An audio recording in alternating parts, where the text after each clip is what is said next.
जी, 31st point है learning that along with age mate is called gang as.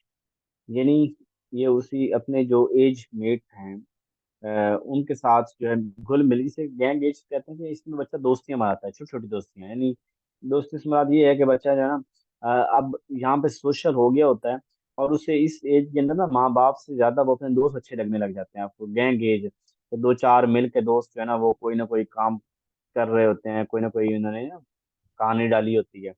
तो ये gang as बोलते हैं 6 से 12 ईयर एज, 6 to 12 ईयर। 32 है achieving appropriate masculine feminine social role in adolescence. तो यहाँ पे कोई मुझे बंदा यहाँ पे आप में से बताएगा, तो शायद हो सकता है किसी ने जेंडर स्टडी सब्जेक्ट पढ़ा हो, कि ये जेंडर रोल और जेंडर क्या होता है, जेंडर रोल क्या होता है, इसका जेंडर किसे कहते हैं? अंदर और सेक्स में जी फर्क मुगल ये है कि साहब। सेक्स एक बायोलॉजिकल। हाँ जी, मैं बोल रहा हूँ इसकी आवाज आ रही है। जी ठीक है, आपकी आवाज़ थोड़ी मेरी ना आवाज आ रही आहिस्ता आ रही है।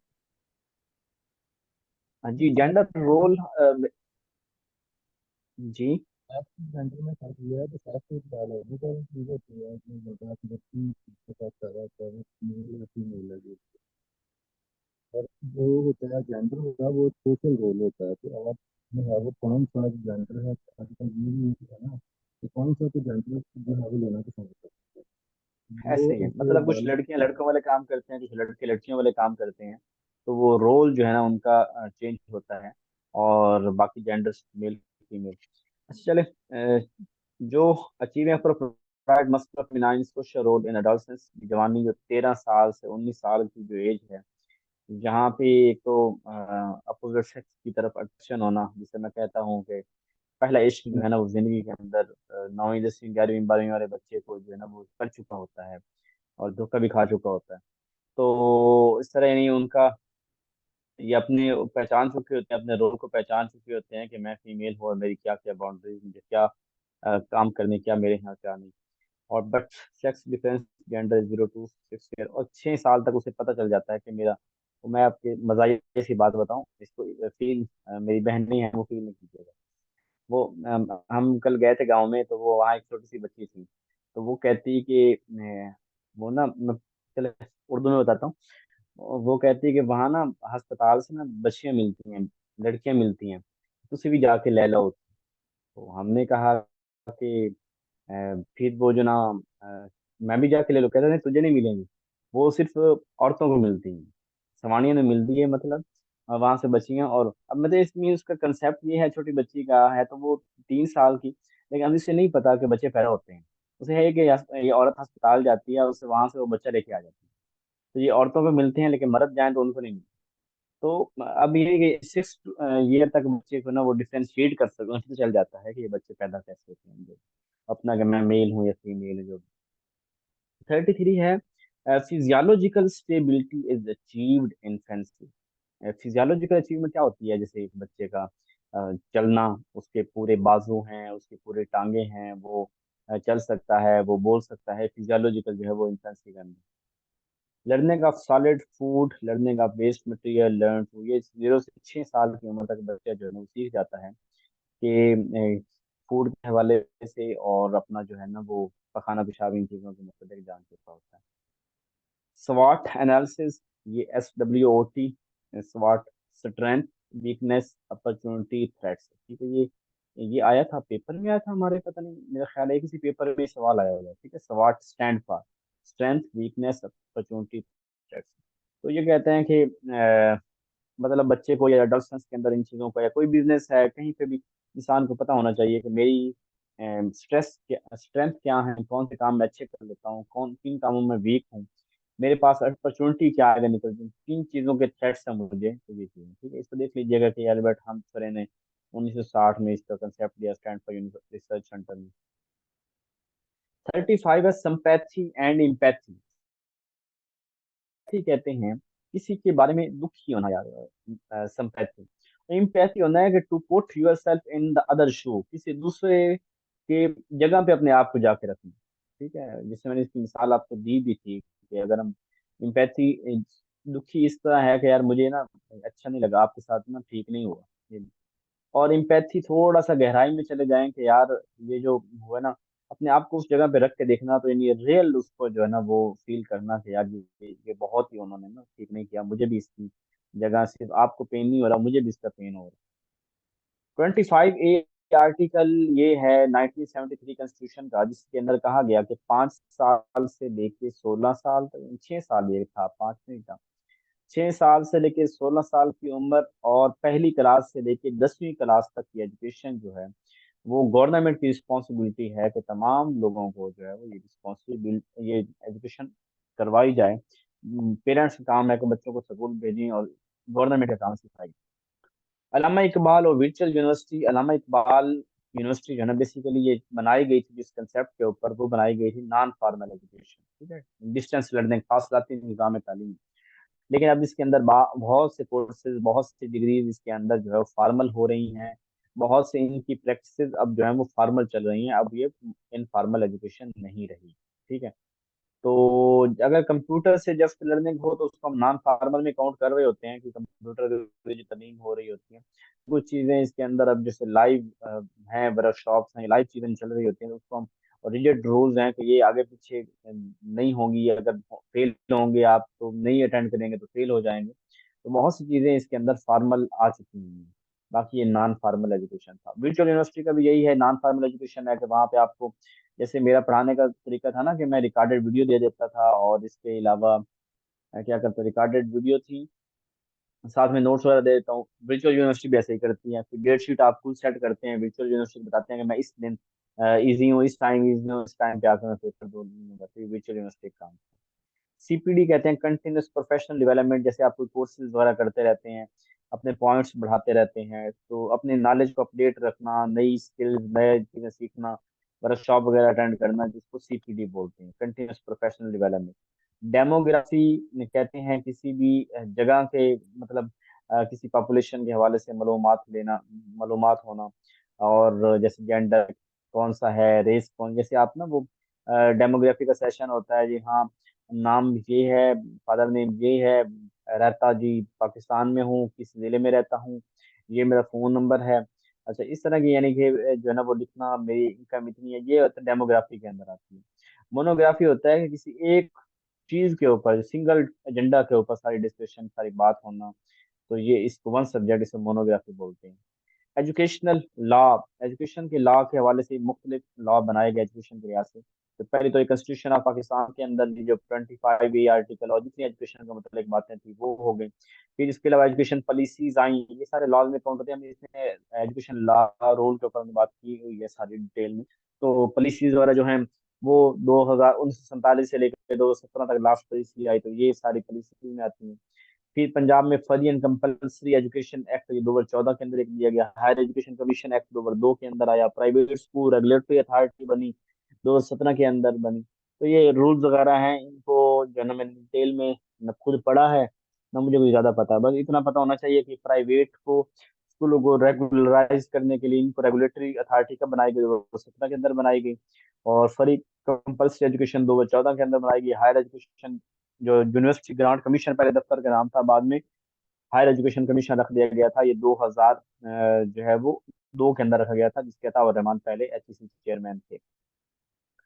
इसके अलावा थर्ड चैप्टर स्टार्ट हो गया। ऑनलाइन टीचिंग क्या होती है, ऑनलाइन लर्निंग क्या होती है। ऑनलाइन टीचिंग ये होती है delivering education by using digital tool, यानी ऑनलाइन टीचिंग जिसके अंदर हम डिजिटल टूल को इस्तेमाल करके, जैसे इंटरनेट को यूज करके हम पढ़ा रहे हैं। और वो रिकॉर्डिंग भी हो सकती है, यानी आपने रिकॉर्डिंग दी है लेकिन अगला बंदा इंटरनेट होगा तो वो सुन सकेगा ना। जैसे यूट्यूब है, आप यूट्यूब से मुझे सुनते हैं, तो आपको इंटरनेट तो होना जरूरी है। सिंक्रोनस लेक्चर यही होता है जो ऑनलाइन सुने जा रहे होते हैं, सिंक्रोनस बोलते हैं। ठीक है, ए सिंक्रोनस जो ऑनलाइन नहीं होते, यानी आपने डाउनलोड करके रख ली और फिर बाद में सुन रहे हैं लेक्चर, तो वो एसिंक्रोनस में आ जाएगा। और अगर आप जो है वो लाइव सुन रहे हैं तो वो सिंक्रोनस में आ जाएगा।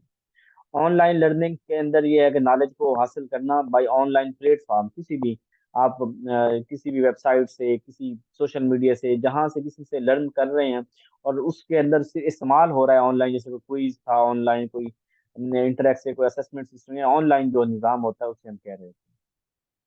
ई लर्निंग या इलेक्ट्रॉनिक लर्निंग, ये भी ब्रॉडर टर्म है कि सारी चीजें ऑनलाइन लर्निंग, ये सारी चीजें ई लर्निंग में आ जाती हैं, ठीक है, इलेक्ट्रॉनिक लर्निंग।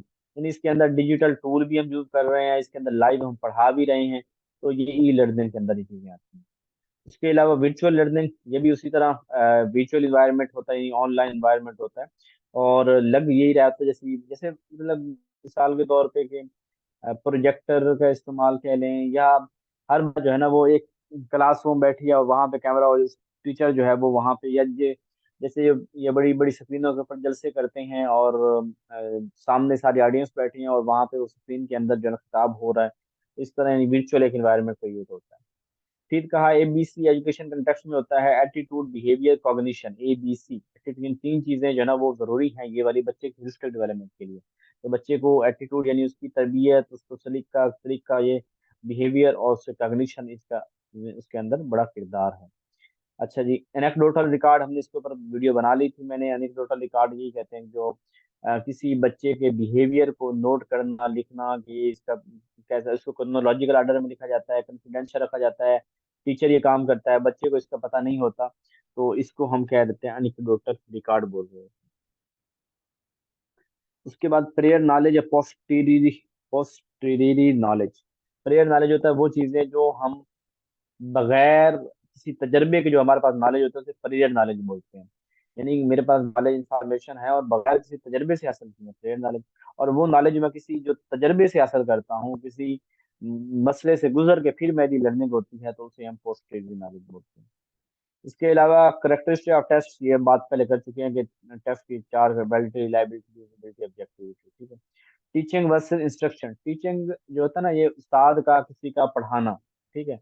और किसी उस्ताद का पढ़ाना, और उसके अंदर सारी चीजें होती हैं। उस्ताद बच्चों को फीडबैक भी लेता है, उनको गाइड भी करता है, उनको उनके टीचर का एक अच्छा एक रिलेशनशिप होता है स्टूडेंट के साथ।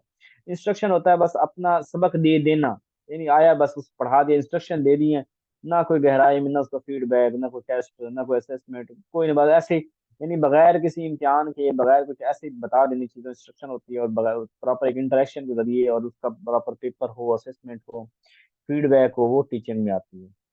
ब्रेन स्टॉर्मिंग कहते हैं कि जिसके अंदर ये इन बंदों ने, ऑसबर्न ने इस टेक्निक को इस्तेमाल किया था कि बच्चों को सोचने के ऊपर मजबूर करना, और उनको किसी के कहना, किसी चीज के ऊपर लिखना, उनकी क्रिएटिविटी को जगाने के लिए जो है ना वो उसे ब्रेन स्टॉर्मिंग कहते हैं। पेयर टीचिंग, जहाँ स्टूडेंट स्टूडेंट को सिखाता है, यानी बच्चे एक दूसरे से सीखते हैं, एक दूसरे को सिखाते हैं, उसे पेयर टीचिंग बोलते हैं। पर्सपेक्टिव ऑफ एजुकेशन इन पाकिस्तान। पाकिस्तान के अंदर एजुकेशन का पर्सपेक्टिव क्या है पाकिस्तान के? एक तो है सोशियोलॉजिकल पर्सपेक्टिव, के पाकिस्तान को एजुकेशन, अपने बच्चों को सोशियोलॉजी यानी जो हमारी फिलासफी आइडियोलॉजी है, या जहाँ के लोग जैसे रहते हैं, उनका रहन सहन तरीका अंदाज, उसको मद्देनजर रख के हमने वहाँ पे जो है एजुकेशन देनी है। फिलासफी को कंसिडर रखना है, अपनी हिस्ट्री को मद्देनजर रख के हमने बच्चों को पढ़ाना है। यानी हमारा जो है वो जेंडर डिस्पैरिटी, इकोनॉमिक, लैंग्वेज, सारी चीजों को मद्देनजर रख के उन्हें पढ़ाना है। ट्रांसक्रिप्शन। ट्रांसक्रिप्शन होता है ट्रांसक्रिप्ट करना, यानी जो हमारी लिखना, यानी जो बात मेरे मुंह के अंदर है उसको लफ्जों के अंदर कन्वर्ट कर देना, लिटल लैंग्वेज के अंदर लेके आ जाना, उसे ट्रांसक्रिप्ट करना, ट्रांसक्रिप्शन बोलते हैं। स्किमिंग ये होता है, स्किमिंग और स्कैनिंग ये दोनों मतलब, स्किमिंग होता है कि आप एक बुक पढ़ रहे हैं और उस बुक में से जो जो चीज आप देखना चाहते हैं ना, कोई खास पॉइंट या कोई खास कंसेप्ट आप तलाश कर रहे हैं, तो उसको हम यानी किसी स्किमिंग होता है, सॉरी खास में एक किसी किसी चीज का ओवरव्यू लेना, जनरल ओवरव्यू लेना कि इसमें बात क्या की गई है, समरी सी टाइप समझ लो कि जल्दी से देखना भाई, हाँ गो थ्रू कर लो, जल्दी से देख लो, हाँ इसमें क्या बात कर रहा है, कि मुझे देख के बताओ कि किस एजेंडे के ऊपर, किस टॉपिक, स्कीमिंग बोलते हैं। स्कैनिंग होता है जिसमें ईच एंड एवरी वर्ड को स्कैन करना, देखना, ठीक है, स्कैनिंग में आता है। उसके अलावा ये कंसेप्ट है एटमोलॉजी, स्टडी ऑफ वर्ड को बोलते हैं। एजुसेयर, एजुकेयर, टू ब्रिंग अप, एजुसेयर, टू ड्रॉ अप, एजुकेशन होता है to bring up, education definition, educology, एजुकेटम, यानी एजुकेशन के लिए वर्ड यूज हुए हैं, इनके मतलब आपको पता होना चाहिए। अच्छा, कम्युलेटिव रिकॉर्ड होते हैं कंप्लीट रिकॉर्ड, जिसके अंदर आपका एजुकेशन रिकॉर्ड भी है, आपका न्यूट्रल, आपकी हेल्थ, एकेडमिक, सारा कुछ रिकॉर्ड इकट्ठा कर लिया जाए तो उसे कम्युलेटिव रिकॉर्ड बोलते हैं। लिटरेसी रेट पाकिस्तान के अंदर कैसा रहा है? 1947 के अंदर 11 से के लोग एजुकेटेड थे, 1951 के अंदर 16, 1961 के अंदर भी 16, 72 में 21% थे, और 81 में 26, 98 43, 2017 के अंदर 59 था, और अब हमारे पास जो है वो 63% है। एम्स ऑफ एजुकेशन क्या है? एक्सेस, हर बच्चे को एजुकेशन की एक्सेस होनी चाहिए, क्वालिटी ऑफ एजुकेशन होनी चाहिए, इक्विटी होनी चाहिए, इंक्लूजन होनी चाहिए, skill development, civic and moral value, national identity, gender, पता है, कॉमन है। अच्छा, हिस्ट्री ऑफ इंडिया, ये बुक किसने, history of education in India book was written by S N Mukherjee, Mukherjee, ठीक है। तो इस बुक को ये इसलिए मैंने ये शामिल किया कि ये, जैसे हमने पढ़ा था कि 1959 के प्लान को मैग्ना कार्टा कहा जाता है, इसी तरह इस जो बुक कौन सी जिसको मैग्ना कार्टा कहा जाता है, तो वो ये एस एन मुखर्जी की एजुकेशन की हिस्ट्री के ऊपर डिटेल बुक है, तो इसे मैग्ना कार्टा भी कहा जाता है एजुकेशन का। लेवल ऑफ मैनेजमेंट, मैनेजमेंट के तीन level, top level management, middle और लोअर। टॉप लेवल मैनेजमेंट में वो आते हैं जो आपके एडमिनिस्ट्रेटर होते हैं, जो कंपनी के ऑनर होते हैं, जो पॉलिसी बनाते हैं, प्लानिंग करते हैं। फिर मिडल लेवल जो है रिक्रूट करवाती है। फिर निचले लेवल पे भी, तो भाई जिसके अंदर सबसे नीचे सुपरवाइजर है, वो भी बेसिकली एक मैनेजर है, कि उसके नीचे भी कोई ना कोई वर्कर काम कर रहा होता है। Father of education and pedagogy, ये जॉहन हेनरिच जो है, इसको फादर ऑफ पेडागोजी और एजुकेशन कहा जाता है। थीसिस और डिसर्टेशन, ये जो पीएचडी का थीसिस होता है ना, उसको डिसर्टेशन बोलते हैं, वैसे ही जो मास्टर डिग्री के बाद होता है उसे थीसिस बोल रहे होते हैं। उसके अलावा एनएसीटीई, ये इंटरव्यू के अंदर सवाल पूछा गया था कि एनएसीटीई स्टैंड फॉर, तो national accreditation council for teacher education. 2006 के अंदर ये इनका काम था कि टीचर की असेसमेंट करना, एवेलुएट करना। तो NACT, national assessment council of teacher education, तो टीचरों की जो तालीम के लिए बीएड है, मेड है, एजुकेशन है, पेडागोजी है, टीचरों को असेस करना, उनको पता भी है कि नहीं पता। एक्रीडेशन का मतलब क्या होता है? किसी चीज के साथ जो है वो एक्रीडेट होना है, क्रेडिबिलिटी से निकला है ये लफ्ज ना। which education student program undergoes a formal evaluation to ensure that, यानी एक्रीडेशन से मुराद, एक्रीडेशन हम यहाँ देखें ना, तो कहते हैं कि ये इसका किससे इल्हाक है, तो यूनिवर्सिटी फलां से इल्हाक है। वो इल्हाक एक्रीडेशन कब देती है? जब वो देखती है कि इसके अंदर प्रॉपर लैब्स हैं, प्रॉपर टीचर है, प्रॉपर बिल्डिंग है, सारी चीजों को उसको एक्रीडेशन, यानी देखती है वहाँ पे क्वालिटी, क्वालिटी कैसी है, उनकी इदारे क्रेडिबिलिटी कैसी है, ट्रांसबिलिटी, यही सारी चीजें देख के फिर इदारे एक्रीडेशन होती है। ये मैंने अभी तक रिकॉर्ड नहीं की, ये वाले जो पॉइंट्स मैं आप बता रहा हूँ, ठीक है। अब ये रूटीन क्या होती है? Establish predictable sequence of activities आप प्रोसीजर।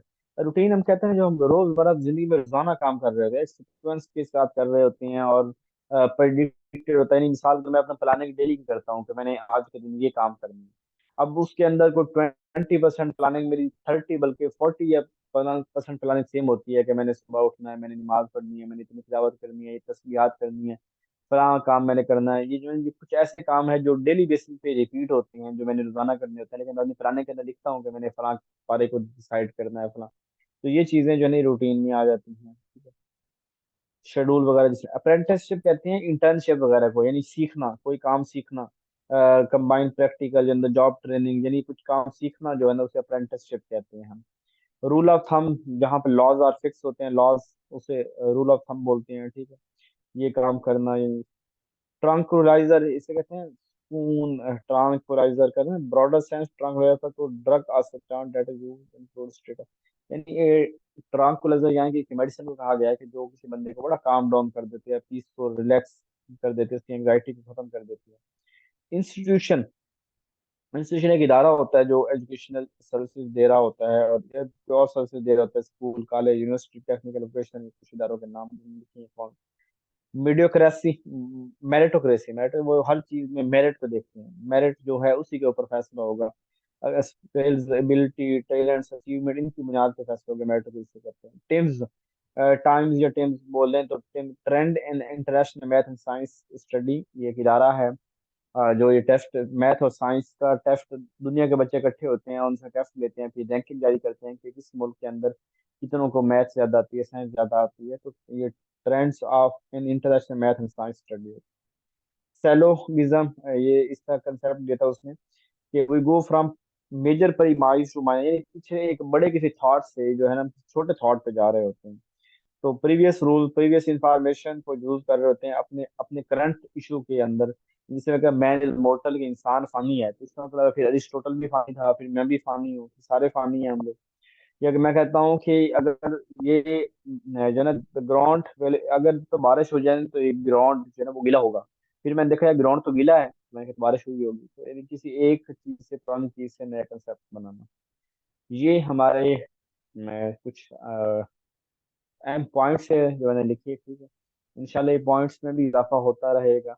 आज ही मुझे अभी एक दो point, lateral thinking, latent thinking, इन चीज़ों को मैंने, और भी कुछ चीज़ों को अभी ऐड करना है, तो ये इंशाल्लाह चलती रहेंगे। जी सर अब इसमें ना क्वेश्चन थोड़ा अगर आप, जी बोलिए बोलिए। सर इसमें थोड़ा सा ना कंफ्यूजन हो रहा है। Man is mortal, Aristotle is a man, ये सर डिडक्टिव अप्रोच है। कभी कभी डिडक्टिव और इंडक्टिव अप्रोच जो है ना वो थोड़ा कंफ्यूज हो जाती है। सर थोड़ा सा अच्छा इसमें अच्छा। एलेबोरेट करना। जहाँ जहाँ हम ना चीजों को जनरली ओवरऑल देख रहे हो ना, ओवरऑल एक कंक्लूजन, इंसान जो है ना ये फानी है, तमाम इंसान फानी है, मैं नतीजे के इसे बोलेंगे हम डिडक्टिव। अब मैंने कहा अरिस्टोटल जो है ना, देखिए अरिस्टोटल भी फानी है, मैं भी फानी हूँ, ये स्पेसिफिक हो, ये मिसालें दे रहा हूँ मैं। देखिए आप जेन में रखें ना, इंडक्टिव है, स्पेसिफिक टू जनरल, पहले मिसाल होगी, फिर नतीजा होगा। अगर मैं ये कहता हूँ कि मैं जो है ना वो मैंने मर जाना है, तो अरिस्टोटल ने मर जाना है, फिर इसका मतलब है कि इंसान तो फानी है। अब पहले मैंने मिसाल दे दी और फिर मैंने कहा कि ह्यूमन इज मॉर्टल, ठीक है। अब ये मैंने बात जो बाद में कर दी है, बाद में जो की है, इस तरह पहले मैंने मिसाल दी है फिर बाद में रूल बताया है, तो ये होती है हमारी इंडक्टिव अप्रोच। डिडक्टिव क्या होती है, जिसके अंदर हम रूल बता रहे होते हैं, मिसालें बाद में होती हैं। मैंने कहा मैन इज मॉर्टल, इंसान जो है ना वो फानी है, फिर मैं कहता हूँ कि मैं भी इंसान हूँ, तो मैं भी मॉर्टल हूँ, अरिस्टोटल भी इंसान था, वो भी मॉर्टल था। तो जहां पहले रूल बताया जाए, रूल दुनिया का, तो वो हमारे पास जनरल, तो वो हमारा डिडक्टिव होता है। जहां पहले एग्जाम्पलें दी जाए फिर उसके बाद रूल बताया जाए, वो इंडक्टिव है। कुछ कुछ क्लियर हुआ? सर सर मैं मिसाल के तौर पे कहता हूँ कि ये हाथी है। सर ये मतलब हाथी की प्रीमिसेस शक्ल हैं, हाथ। प्रीमिसेस हैं, ये अरिस्टोटल ने दिए थे फिलोसॉफी में। जैसे Aristotle is a man and man is mortal, Aristotle is a man. So ये मतलब डिडक्टिव अप्रोच है फिलोसॉफी में, सैलॉगिज्म में। और उसमें मतलब अ, कोई भी हम स्पेसिफिक टू जर्नल जब जाते हैं ना, तो मतलब डिडक्टिव अप्रोच को रेसिप्रोकल लेते हैं। फिलोसॉफी में मैंने ये पढ़ा है। सर अगर ऐसे अरिस्टोटल इज अ मैन और मैन इज मॉर्टल फिर तो ठीक है। अगर पहले ऑल मैन में इज मॉर्टल आता है फिर। ऑल में यू आर मॉर्टल, फिर डिडक्टिव इसको हम मतलब जो है ना कंक्लूड करेंगे। जहां पर कंक्लूजन बने ना, मतलब एक जो हमारा प्रेमिसेस डिडक्टिव बने, तो उसको हम अप्रोच करेंगे मॉर्टल की तरफ। ऐसा ही कुछ है। सर तीन याद रखें, प्रेमिसेस ज्यादा दिए थे अरिस्टोटल ने। जी कम्प्लेक्सिटी सर। में नहीं जाए, कम्प्लेक्सिटी पेपर के लिहाज से चीजों को रखें। हाँ तो वास्ट स्टडी की जाए तो इंसान के बहुत से दर खुलते हैं। भाई इतना बात याद रखने, अगर पहली बात रूल बताया जा रहा है, पहले रूल यानी एक जनरल बात, जैसे मैन इज मॉर्टल, इंसान फानी है, एक रूल है दुनिया का। अब ऐसी सूरत जब आ जाएगी, तो इसको हम डिडक्टिव के अंदर शामिल करेंगे। जहां मिसालें दी जा रही हों और उसके बाद एट द एंड कहीं कंक्लूजन किया जा रहा हो, यानी यहाँ पे और चीजों को एक्सप्लोर किया जा रहा हो पहले, तो इसको हम इंडक्टिव में कहेंगे, जहाँ मिसालें दी जा रही हैं। भाई इतना ही याद रखना, इतना काफी।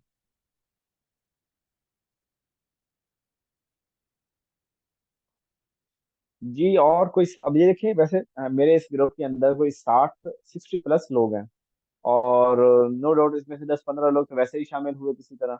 बाकी जो है वो 30-40 लोगों ने प्रॉपर राब्ता करके जो भी फीस थी वो भी पे की और शामिल हुए। अब इसमें से फायदा उठाने वाले वही लोग हैं, 10 से 15 लोग हैं जिन्होंने क्लास ली है, जूम क्लास ली। अदरवाइज चीजें तो मैं बैच थ्री या वैसे रिकॉर्डेड लेक्चर नोट्स दे देता हूँ। तो फायदा असल उनसे, आप लोग खुश नसीब हैं जिन्होंने फायदा उठाया है। नॉलेज कभी जाया नहीं जाता, ये चीजें आपको कहीं ना कहीं काम आएगी। कुछ ना कुछ आप पूरे घंटे की क्लास के अंदर को 2-4 लफ्ज 5 सीख के ही जाते होंगे, तो कहीं ना कहीं आपको इसका फायदा होगा। तो आप लोग वो खुश नसीब हैं जिन्होंने 10-15 लोगों ने जो क्लास ली और लेते रहे मुसलसल, और आप लोगों ने सही मायनों में जिसे कहते हैं ना कि आपने सीखा है, तो आप ही हैं। और कुछ दोस्तों?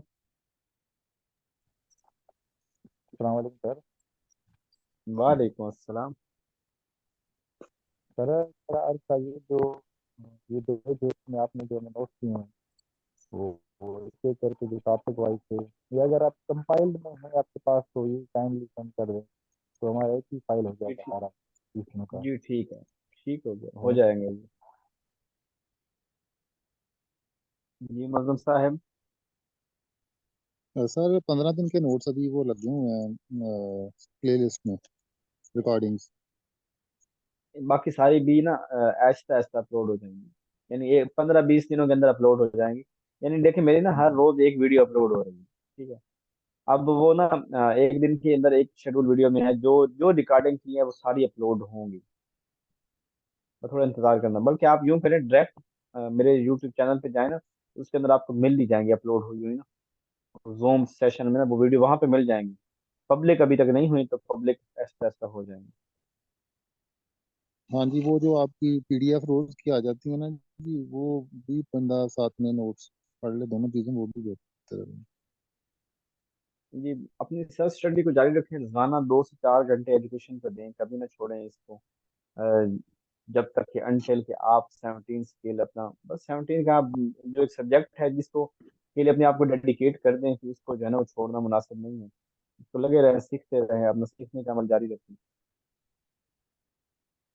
जी सर, बहुत शुक्रिया आपका, बहुत अच्छा पढ़ाया आपने। शुक्रिया, जज़ाकल्लाह। कोशिश जारी रहेगी इंशाल्लाह, इससे बेहतर बेहतर से बेहतर चीज़ों को किया जाए। ये मेरा, वैसे आपको बताऊं कि ये मेरा ना जूम के ऊपर पहला तजर्बा था। मैंने इससे पहले जो पढ़ाया है ना बच्चों को, वो वाइस, मतलब हमारा वो बैच 3 जैसे चल रहा है, कि उनके अंदर नोट्स होता है, रिकॉर्डेड वीडियो होती है, उनके टेस्ट वगैरह डिस्कशन होती है, वो व्हाट्सएप के थ्रू ही था। ये जूम का मेरा ये इरादा था कि एक मंथ के अंदर से ओवरव्यू दे दूं, ताकि जिन लोगों के पेपर होने वाले हैं उन चीज़ों का थोड़ा आइडिया हो जाए कि क्या है।